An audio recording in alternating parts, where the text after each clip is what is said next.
Welcome back to my new and fresh vlog. So guys, આજે તો કેવું થયું છે ખબર છે કે અમે લોકો અત્યારે ઘરે આવી ગયા છે, ફ્રેશ થઈ ગયા છે અને આજે જવાનું છે ગરબાને એવું રમવા માટે. તો ગઈકાલે છે ને બહુ જ થાકી ગઈ હતી ને એટલે વ્લોગ પણ એન્ડ ના કર્યો અને સાથે સાથે ગરબા રમવા પણ નથી ગઈ.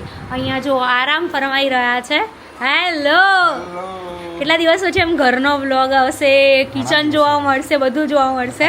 ત્યાં તો ખાલી કપડાં જ જોવા મળે. હા એ છે ને, પણ આપણે એક નહીં રાખવાનું ને, એક સરખું તમે બતાવીશું તો પબ્લિકને કંટાળો આવી જશે. એટલે તમારા બધા માટે જ નિકેશે મને શોપ ઓપન કરી આપી છે કે બધાને અલગ જોવા મળે, બરાબર ને? હેલો માં નિશુ, પ્લીઝ કેડિયું પહેરશે પ્લીઝ. ગાઈઝ, નિશિવને એટલું મનાવું છું ને તો સ્પાઈડર વાળું કેડિયું લઈ આપીશ, બસ પ્લીઝ. ઓકે, તો નિશિવ તો છે ને કેડિયું પહેરવા માટે રેડી જ નથી અને અત્યારે અમે જો અહીંયા કિચનમાં કામકાજ ચાલે છે. હેલો હેલો, જય શ્રી કૃષ્ણ. જય શ્રી કૃષ્ણ. મમ્મી તમે ઊભા થઈ જાઓ પહેલા, બરાબર ને ગાઈઝ? તો આજે બહુ દિવસ પછી હું આજે વહેલા ઘરે આવી ગઈ છું, નહીં મમ્મી? આજ વહેલી આવી ગઈ છું. નહીં તો હું કેટલા વાગે 10 વાગે, 10:30. મમ્મી અમે લોકો આવીએ ને પછી રોટલી ને એવું બનાવે. તો આજે કેવું હતું, અમે જ્યારથી બેટા પ્લીઝ એક જ મિનિટ, જ્યારથી મેં શોપ ચાલુ કરી છે મારા ઘરમાં નવું બનવાનું બંધ થઈ ગયું, બિલકુલ બંધ થઈ ગયું. તો આજે મેં એવું ડિસાઈડ કર્યું કે ઉત્તમમાં હું આવીને બનાવીશ. એટલે મમ્મીએ બધું રેડી રાખ્યું છે, બસ મારે ખાલી પીરસવાનું. શું છે? જો મસ્તી બતાવે છે ને, બધા તને ગાંડો કહેશે. ગાંડો છોકરો છે, ગાંડો છે, ગાંડો. તું બતાય તો નિશુ, ડાન્સ કરીને બતાય તો. બધા કાલ કેવા ગરબા ગાતા હતા, એવું કરતા હતા? ઓ બાપ્પા. તો બસ આજે ઉત્તપમ બનાવવાના છે, હમણાં હું બનાવું, બધા અમે ખાઈ લઈએ ને પછી ગરબા રમવા જઈએ. અને આજે તો થોડું જોશ જેવું છે કે ભાઈ આજે ગરબા તો રમવા જ છે. નિકેશ બી મારી જોડે રમશો ને? કેમ જોઈએ? તમે આમ તો રમો છો, જોઈએ એટલે આમ તો દર વખતે રમો જ છો બગા બધા બ્લોગમાં. થોડી કમરની તકલીફ છે. ઓહો હો, માતાજીના ગરબા રમો ને એટલે કમરનું બધું મટી જાય. સારું જોઈએ. મને હાથનું મટી ગયું ને વિચારો. જેવો મૂડ. આમાં શું છે એકચ્યુઅલી ખબર છે, અમારી સોસાયટીનો સાઉન્ડ થોડો ઓછો પડે. આહા, અરે બાપરે, શું છે આનો સાઉન્ડ છે? આના ઉપર ના છો કે મને વ્લોગ નહીં લેવા દેવું ને એટલે જો મસ્તી ગાઈઝ, એટલી મસ્તી કરી છે ને છોકરો. પપ્પા થોડું ભટકાડાયું. આઈ જા ફટાફટ, આઈ. સંભારો નહીં, સંભાર. कैसा बना है बताओ, मैंने बनाया है. અચ્છા है ना? હવે તો મમ્મીના હાથનો સંભાર ખાવા મળે છે, પણ જો કે મમ્મીના હાથનો ટેસ્ટ બહુ જ મસ્ત છે. કમ્પ્લીટ છે. હા બસ, તમે કીધું એટલે કમ્પ્લીટ. અમારું ક્યાં ચાલે છે ખાવા પીવા? તમે કોઈ કમ્પ્લીટ જ હોય છે ને. ખાલી સંભાર મસાલો નાખ. જોયું ને, હું એ જ કહેતી હતી, કંઈક તો આવશે જ. એટલે મારે પછી બોલું, તમે કીધું આ વ્લોગ બંધ કરો. ગાઈઝ, ના એક મિનિટ ગાઈઝ, એક વાત કહું. હું મમ્મી કેવું કરીએ છે નિકેશ જોડે, બરાબર ને મમ્મી? એ કે એટલે અમે અંદર જઈ નથી કેવું પણ કહી દો. આવો કહી દો મમ્મી. એટલે આપણે એમને અંદર જઈને પછી અમે નાખીએ કે ના નાખીએ, પછી એને પાછું ચખાડે ને તો કે બરાબર. અત્યાર સુધીમાં તમારી જોડે આ જ વસ્તુ થઈ છે. આવું કરાય પણ મેં કીધું હોય કે આ વસ્તુ ઓછી છે, પછી મને લાગે કે ભાઈ આમાં ટેસ્ટમાં તો એવો ને એવો જ છે એમ. હું કઈ બોલું નહીં, કઈ બી ના બોલો, તમે ઓકે જ કહો છો. એટલે ઓકે જ કેવું પડે પછી. સારું છે એમ કહો છો, બરાબર? સારું છે. હા, સારું જ હોય છે. એટલે સારું જ હોય છે એમ તો, ખાલી થોડું કંઈક તમને છે ને એવી હેબિટ પડી ગઈ છે એવું બોલવાની કે આ ઓછું છે ને આ ઓછું છે.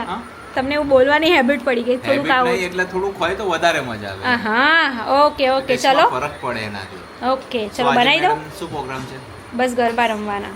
ચણિયાચોળી પહેરવાની છે કે અત્યારે હોય, બીજો દિવસ છે, ચણિયાચોળી પહેરવાની. એમાં કઈ દિવસ થોડી જવાના હોય. હા તો પહેરી લઉં, હેડો પાર્ટી પ્લોટમાં લઈ જાઉં. પાર્ટી પ્લોટ હવે અહીંયા બી રમાય એવું કઈ જરૂરી નથી. પાર્ટી પ્લોટ બરાબર છે, જોઈએ. હાલો, તમારા છોકરોને તમે કેડિયું પહેરો ને તો હું હાલ ચણિયાચોળી પહેર. એ ખુશી નિશુ, મમ્મી શું કે કેડિયું પહેરવાની વાત કરે.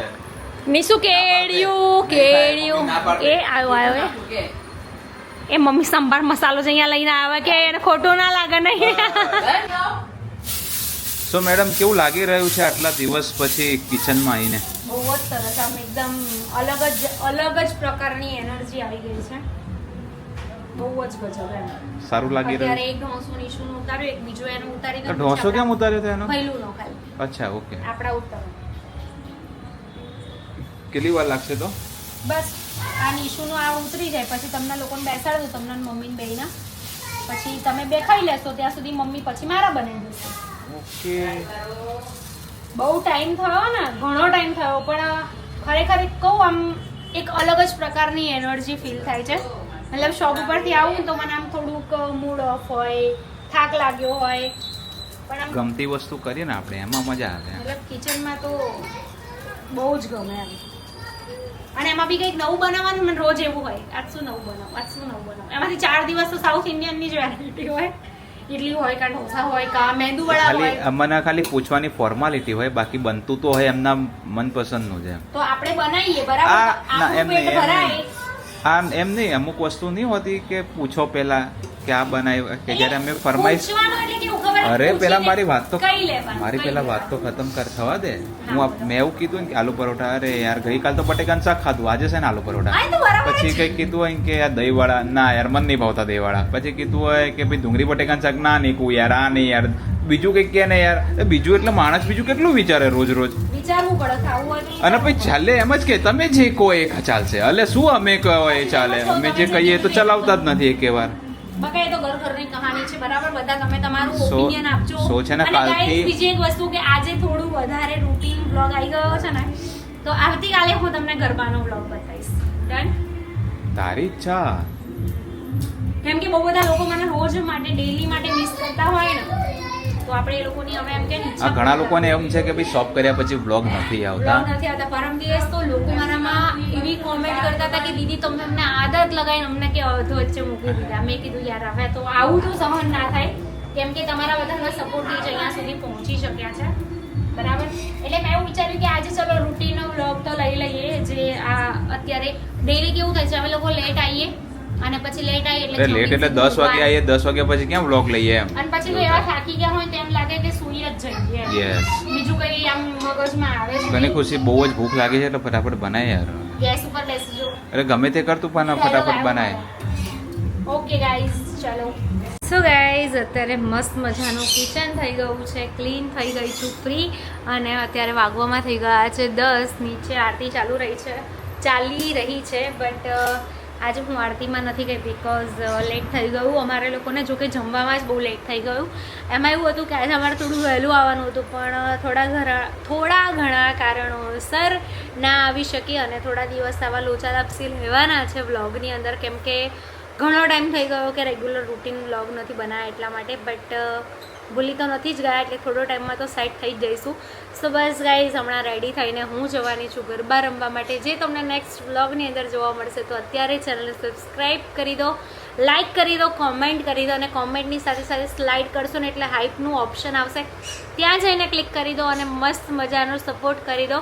સો બસ ગાઈઝ, આજના વ્લોગમાં આટલો. તો વ્લોગ સારો લાગ્યો હોય તો લાઇક, કમેન્ટ, શેર, ચેનલને સબસ્ક્રાઈબ કરી દો. મળીએ સરસ મજાના વ્લોગની સાથે. ત્યાં સુધી બાય, હરે કૃષ્ણ.